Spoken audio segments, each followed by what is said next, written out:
मराठी या चॅनलवर तुमचे मनपूर्वक स्वागत। आज आपण पाहणार आहोत घरोघरी मातीच्या चुली या मालिकेचा रिव्ह्यू।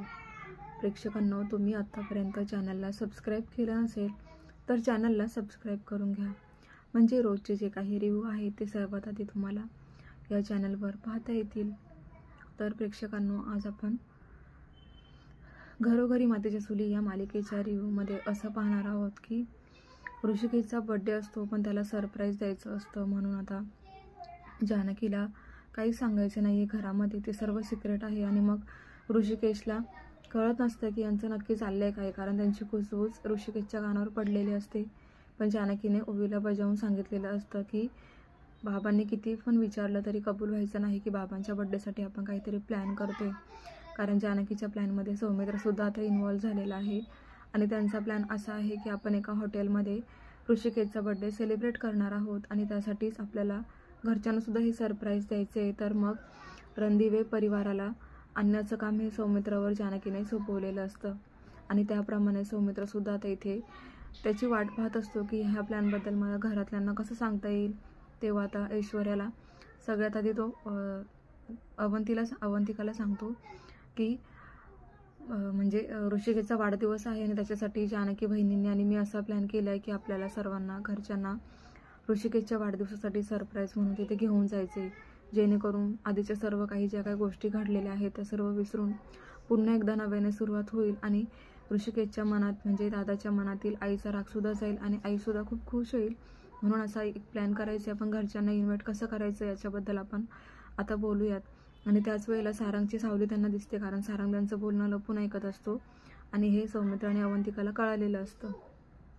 तर लगेच आता ते दोघंही प्लॅन करून मुद्दामूनच आता सारंगसमोर असं रूममध्ये जाण्याचं नाटक करतात, आणि त्यावेळेला ती हीच गोष्ट बोलत असतात की मुद्दामून आता सौमित्र अवंतिकाला म्हणतो की अवंतिका, तुला माहीत आहे का, उद्या ना आपल्या ऋषिकेश दादाचा बर्थडे आहे, आणि त्या बर्थडेला तिकडे जानकी एकटी सेलिब्रेट करणार आहे तो बर्थडे, आणि त्या बर्थडेमध्ये आपल्याला जाणं हे खूप म्हणजे पॉसिबिलिटी आहेच, पण मग इकडे सगळ्यांना इन्व्हाइट करायचं आहे, तर आपण ते कसं करणार आहोत। आणि दादाच्या बर्थडेला जर आपण गेलो नाही तर मग तिथले लोक काय म्हणतील की एका परिवारामध्ये असूनसुद्धा एवढा मोठा बर्थडे हे लोक मिस करतात। आणि मग आता सारंगचं मला माहिती आहे तो पण येणार नाही, त्याला खूप राग आला आहे ना, सारंगने यायला हवं आहे, पण सारंगला सांगितलं तर तो नाही येणार, मला त्याची गॅरंटी आहे, कारण त्याच्या मनामध्ये राग भरला आहे ना आता, असं ते मुद्दामून सारंगला ऐकवत असतात।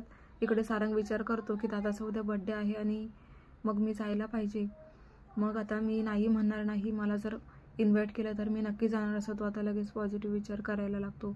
आणि अवंतिका आणि सौमित्राला हेच वाटत असतं की आपण असं बोलल्यावरती तो नक्कीच तयार होईल।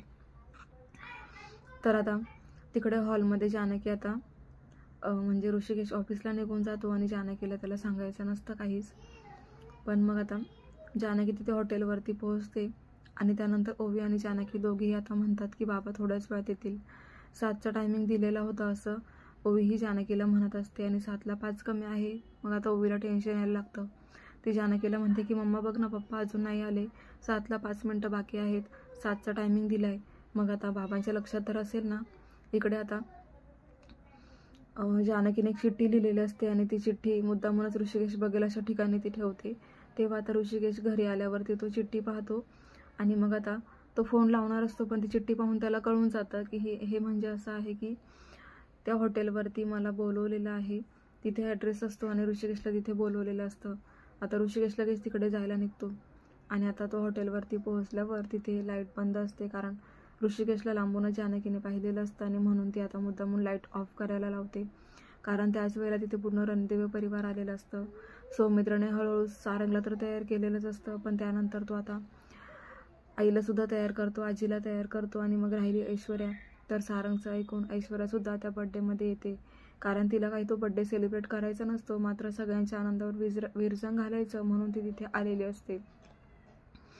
तर त्यांचा असा प्लॅन असतो की लाईट बंद करायची आणि एकदम सरप्राईज द्यायचं ऋषिकेशला। तेव्हा आता लाईट बंद होतात, आणि ऋषिकेश तिथे आल्यावर म्हणतो की मला हा ॲड्रेस दिला तर होता, पण इथे तर कोणीच नाही आहे, म्हणून तो मागे फिरतो आणि लगेच लाईट्स ऑन होतात।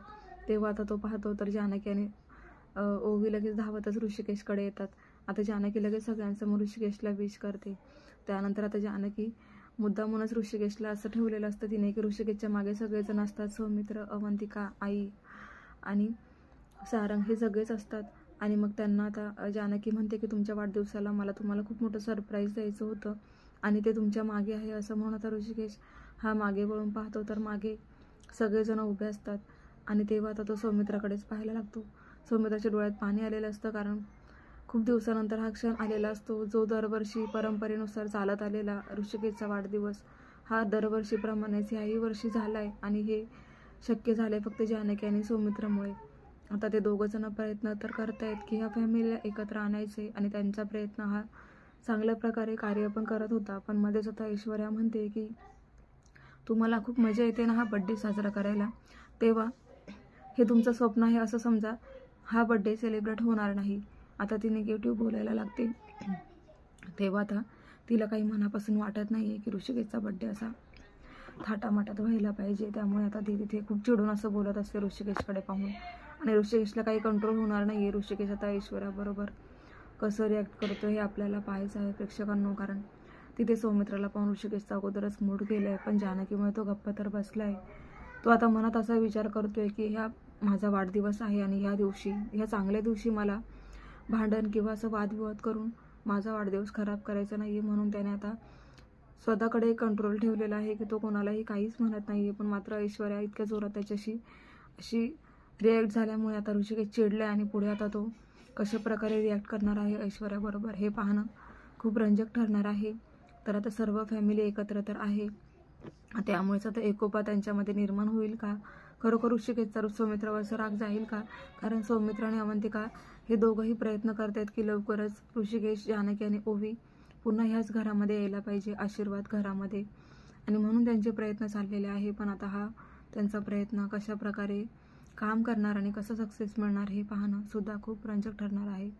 तर प्रेक्षकांना पाहायला विसरू नका घरोघरी मातीच्या चुली आणि अशाच मालिकांचे अपडेट पाहण्यासाठी चॅनलला सबस्क्राईब करा. नोटिफिकेशनसाठी बेल आयकॉनवर क्लिक करा म्हणजे रोजचे अपडेट्स तुम्हाला वेळेवर पाहायला मिळतील. तर प्रेक्षकांना तुम्हाला घरोघरी मातीच्या चुली या मालिकेव्यतिरिक्त अजून कोणकोणत्या मालिकांचे रिव्ह्यू पाहायला आवडतील हे मला कमेंट बॉक्समध्ये नक्की कळवा. म्हणजे तुमचे जे काही मालिका आहेत आवडत्या त्यांचे तुम्ही जर कमेंट केली आणि त्या सिरियलचे रिव्ह्यू मी तुम्हाला देईल, तेही सर्वात अगोदर ह्या चॅनलवर तुम्हाला सर्व काही अपडेट पाहायला मिळतील. तेव्हा लगेच तुम्ही नवीन असाल तर चॅनलला सबस्क्राईब करून घ्या आणि नोटिफिकेशनसाठी बेल आयकॉनच्या ऑलवरती क्लिक करा म्हणजे तुम्हाला व्हिडिओ जेव्हा पण अपलोड होईल तेव्हा त्याचं नोटिफिकेशन तुम्हाला मिळेल आणि तुम्ही सर्वात आधी व्हिडिओ पण पाहू शकतात. तर ह्या मालिकेला खूप रंजक वळण येणार आहे प्रेक्षकांनो. आता खरोखर रणदेव परिवार एकत्र आपल्याला दिसणार आहे येताना, तेव्हा एक पण एपिसोड मिस करू नका. पाहत राहा घरोघरी मातीच्या चुली. तर आपण इथेच थांबणार आहोत, भेटूया उद्याच्या भागामध्ये. आजचा भाग कसा वाटला कमेंट करून नक्की कळवा. धन्यवाद.